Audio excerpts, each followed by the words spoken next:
Hey everybody. For those of you new to the channel, this is what I look like. For those of you returning, this is what I look like after quarantine. So, glad you're here. Today on the radio, yes, that still exists, I heard of something kind of weird. People were thinking about injecting sulfur dioxide into the atmosphere in order to slow down global warming. And that reminded me of a movie.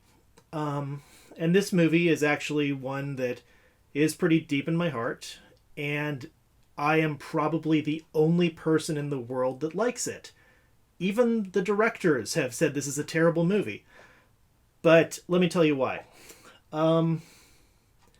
Growing up, my mom was very, very restrictive in terms of movies. Not in terms of content, like, she showed me just about everything, but the one rule is they had to have artistic merit. Like, they had to be nominated for an Academy Award or by a really interesting cinematographer, etc. So anything that was just a cheesy 1980s style war movie, no good. But I was able to watch Born on the 4th of July. Yeah, that made for some slightly awkward times growing up. Hey, you want to play soldier? Yeah, sure. Pew pew, I got you.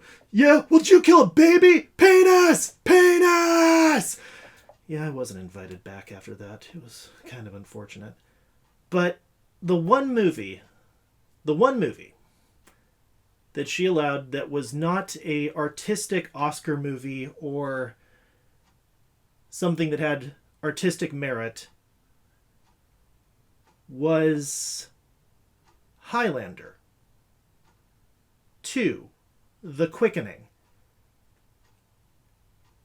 That makes no sense whatsoever, considering that is probably the most derided film that is a sequel. I mean, Highlander by itself, amazing movie, but the second one, they mess with the mythology, they go all over the place, and I saw it's on Amazon the other week, so, you know what?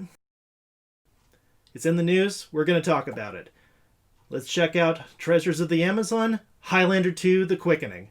And before we go any further, feel free to leave a subscribe, leave a comment, anything really. Beard tips, this is new to me, I don't know what to do. So, yeah, let's do it. Without further ado, this is Highlander II, The Quickening.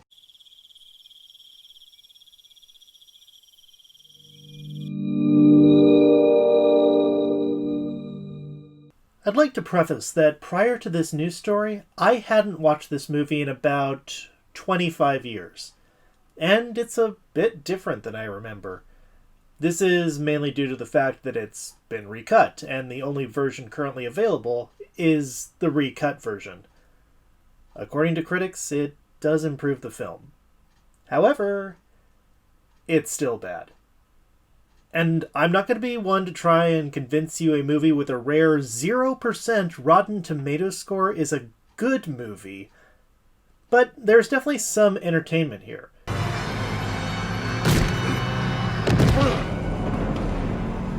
Outstanding! Both legit and otherwise. I'm not going to do a full recap because this movie really needs to be seen in all its hubris. Highlander is a movie series that started well, but somehow got exponentially worse with every entry. There are some people in this world who know when to stop, and some people who don't. But it will not be you! What's wrong? Don't you want to be inside me?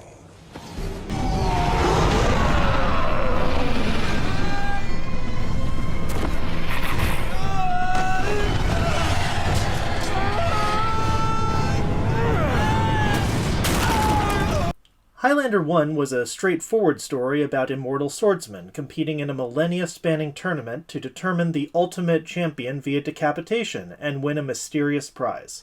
In a choice of intriguing casting, it starred French-accented Christopher Lambert as a 500-year-old Scotsman named Connor MacLeod. What gathering?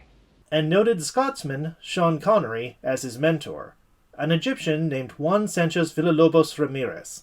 Let yourself feel the stack. It's not a perfect movie, but it knows what it is, and delivers exactly on its premise, set to a fantastic Queen soundtrack.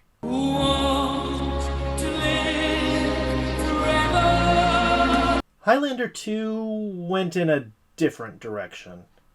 Set 30 years after the original movie, humanity is at a low point after a team of scientists, led by MacLeod, created an energy shield to block out the sun and replace the almost completely faded ozone layer. The shield saved humanity, but led to the entire world being cursed with eternal darkness. MacLeod is no longer the perpetually young heartthrob, but rather old and frail after winning the prize of the first movie. He goes to the opera and remembers that he was not born in Scotland in the 1500s, but actually the planet Zeist, where he and a group of rebels failed in an attempt to overthrow a tyrannical despot and were exiled to Earth to compete for the option to either grow old and die or return to Zeist. So yeah, that's different. The plot kicks off when Zeist ruler General Katana This is Katana! grows impatient with Connor not dying, and sends some henchmen to kill him, but only succeeds in making him young, sexy, and immortal again. And MacLeod teams up with a sexy eco-terrorist played by Virginia Madsen to destroy the artificial ozone layer. Once again, this is not a good movie. The plot is not the draw here. The performances are. Rounding out the cast are Sean Connery as Ramirez, freshly resurrected due to being the highlight of the first movie, as a fish out of water who died in the 1500s, who is also a space alien. Shithead? What's a shithead? Scrubs fans will appreciate John C. McGinley as the greedy leader of the SHIELD Corporation, who is in full scumbag mode. Maybe one day the ozone layer will repair itself. There are just so very many ways for me to say this to you. Never, not in a million years, absolutely not. No way, Jose, no chance, Lance, and yet, negatory, nah. Nothing lasts forever.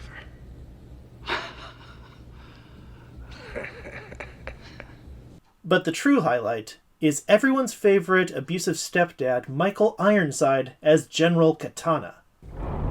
Hi. His performance is less scenery-chewing and more a feeding frenzy, making Al Pacino's turn in The Devil's Advocate look like, well... The Highlander. Hell, part of this guy's wardrobe is a professional wrestling championship belt, and that's one of his more subtle aspects. Bravo. Bravo. Excellent. I always did admire a man who could talk to the dead.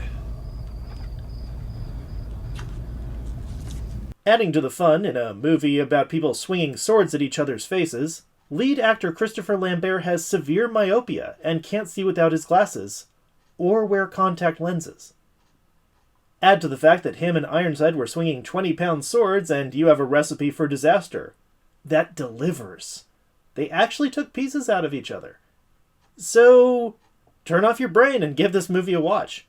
Hell, make a drinking game out of it. Every time someone laughs to themselves,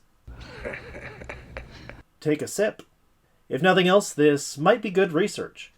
Trust me, in a year of plague, fire, riot, and murder hornets, don't you want to be ahead of the curve when they blot out the sun? You can get some good tips on your apocalypse outfit.